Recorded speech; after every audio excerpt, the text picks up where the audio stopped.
बिस्मिल्लाहिर्रहमानिर्रहीम। अस्सलाम वालेकुम। कैसे हैं आप सब दोस्त। अच्छा, पिछली वीडियो अगर आपने देखी है तो ठीक है, नहीं तो मैं नीचे लिंक में दे दूंगा कि किस तरीके से जो है ना हमने मल्टीपल कलर में जो हमारी प्रोडक्ट होती है वो किस तरीके से ऐड करनी है। तो जब हम वो सारा प्रोसेस करेंगे उसके बाद करेंगे जनरेट टेम्पलेट्स। इसके ऊपर जब क्लिक करेंगे तो हमारे पास इस तरीके की एक जो है ना वो फ़ाइल ओपन हो जाएगी। बेसिकली इस फाइल में उन्होंने सिर्फ बताया है कि किस तरीके से आपने ऐड करना है। आज हम इसको देखेंगे कि हमारे जो है ना हम जब ऐड करेंगे तो कौन कौन सी हम चीज़ें ऐसी हैं जो फिल करना ज़रूरी है।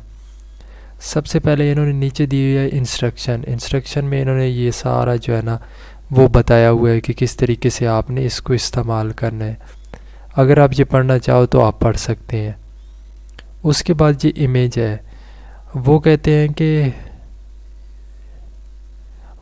हैं कि अगर आपने इमेज यूज़ करनी है तो उस इमेज का एक प्रोसेस है, उस प्रोसेस के हिसाब से आपने इमेज को यूज़ करना है, नहीं तो इमेज जो है ना वो आपकी लिस्टिंग रिमूव कर दी जाएगी।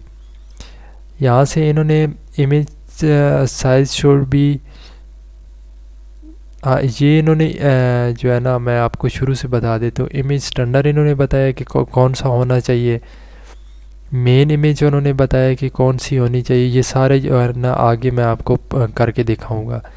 एडिशनल इमेज कौन सी होनी चाहिए, इमेज साइज़ उन्होंने बताया, नेमिंग एंड फॉर्मेटिंग बताया और अपलोडिंग फ़ाइल। ठीक है, बेसिकली उन्होंने कहा है कि जब आपने इमेज अपलोड करनी है तो इस प्रोसेस से करनी है। प्योर वाइट बैकग्राउंड होना चाहिए, कोई उसके जो है ना जैसे ये उन्होंने लगाया हुआ है कि यहाँ से जब आपने पिक्चर बनानी है तो ये कट नहीं होना चाहिए, इस तरीके से फुल नज़र आना चाहिए। उसके अलावा ये एक है, इसमें ऊपर लिखा हुआ है, उन्होंने बताया कि आपने सिंपल इस तरीके से जो है ना पिक्चर बनानी है। उसके अलावा उन्होंने ये बताया कि इसमें अगर आपने कोई वेरिएशन क्लॉथ है या कोई इस तरह की चीज़ तो सिंपल उसका वाइट बैकग्राउंड होना चाहिए। ये जैसे उन्होंने स्टैंड सा बनाया हो, ये स्टैंड के अंदर एक छोटा सा लगा हुआ इस तरीके से नहीं होना चाहिए।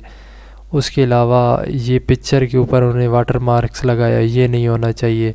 प्रोडक्ट विद इन पैकिंग नहीं होनी चाहिए और उसके अलावा मल्टीपल व्यूज़ उसका नहीं होना चाहिए।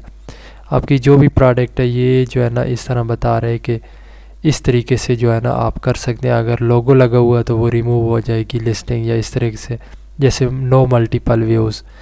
तो ये जो है ना उन्होंने एक ओवरव्यू दिया हुआ कि अगर आपको इस चीज़ के नहीं पता चल रहा तो यहाँ से आप देख सकते हैं।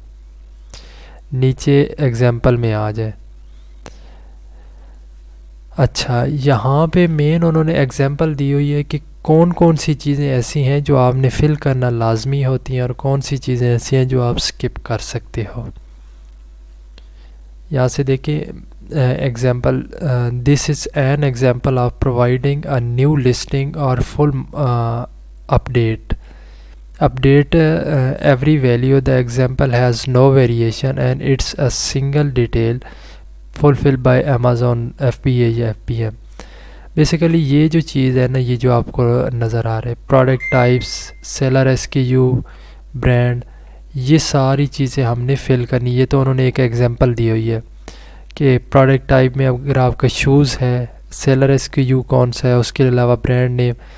ये आगे मैं आपको दिखाऊं तो ये काफ़ी जो है ना लेंथी है, यहाँ तक आगे भी आ रहा है। लेकिन इसमें जो चीज़ें फिल करनी है वो जब हम देखेंगे तो आपको आसानी से पता चल जाएगा कि कौन कौन सी चीज़ें जो है ना हमने फिल करनी है। ये तो उन्होंने एक पूरी जो है ना एग्जांपल दी हुई है। उसके अलावा ये काफ़ी लंबी सारी, क्योंकि अगर देखें कुछ प्रोडक्ट ऐसी होती हैं जो गेटेड होती हैं, कुछ ऐसी होती हैं जो अनगेटेड होती हैं। गेटेड प्रोडक्ट का डिफरेंट है, अनगेटेड का डिफरेंट है, कैटेगरीज़ के हिसाब से भी डिफरेंट है। तो इस वजह से उन्होंने एक पूरी फ़ाइल बनाई हुई है कि अगर आपके पास कोई ऐसी प्रोडक्ट है जो गेटेड है, आपने सर्टिफिकेट लिए हुए हैं, तो वो आपने सारे यहाँ जो है ना बताने होते हैं। ये देख लें। लेकिन जो चीज़ें जो है ना वो मस्ट हैं वो मैं आपको बताऊंगा कि किस तरीके से करनी है। बेसिकली ये एक एग्जांपल टाइप है। डेटा डेफिनेशन में आ जाए तो यहाँ देखें तो वो क्या बता रहे हैं, वो इनकी डेफिनेशन बता रहे हैं कि प्रोडक्ट टाइप कौन कौन सी होती हैं, मतलब सेलर SKU, ब्रांड नेम आपका कौन सा है, इसमें ये सारी चीज़ें हमने बतानी होती हैं। अब टेम्पलेट्स में आ जाए। जब हम टेम्पलेट्स में आते हैं तो इसमें हमें ये बताया गया कि प्रोडक्ट आपकी कौन सी है, सेलर SKU क्या है, ब्रांड नेम क्या है, प्रोडक्ट नेम, प्रोडक्ट आईडी। इसको सिंपल एक तरीके से करके जो है ना हम देखेंगे कि किस तरीके से करना है। तो फ़िलहाल जो है ना सिर्फ इसका एक ओवरव्यू ले लेते हैं, उसके बाद देखेंगे। ब्राउज़ डेटा में आ जाए। ब्राउज़ डेटा में भी इसने यही बताया हुआ है कि जो है ना वो कलर का किस तरीके से शूज़ हैं, ज्वेलरी है, क्या चीज़ है ना। वैलिड वैल्यू में भी इसने ये बताया हुआ कि प्रोडक्ट जो है ना वो कौन कौन सी चीज़ें आपको बेसिक रिक्वायर्ड होती हैं। ये सारी चीज़ें जो है ना आपने रिक्वायर्ड है। रेडमी को जो किया हुआ वेरिएशन में इसमें कुछ चीज़ें लिखनी होती हैं और कुछ नहीं लिख सकते, बेसिक में लिखनी होती हैं, डिस्कवरी होती है। उसके अलावा ये सारी चीज़ें जो है ना, ये सिंपल सा एक ओवरव्यू है, लेकिन अगली वीडियो में जब हम देखेंगे ना कि हमने किस तरीके से प्रोडक्ट को ऐड करना है, किस तरीके से लिखना है, ये तो उन्होंने ख़ुद एक जो है ना ओवरव्यू दिया हुआ है कि एग्जांपल इस तरीके से, पिक्चर इस तरीके से लगानी है। तो इंशाल्लाह नेक्स्ट वीडियो में जब हम देखेंगे तो हमें क्लियर हो जाएगा। शुक्रिया, अल्लाह हाफिज़।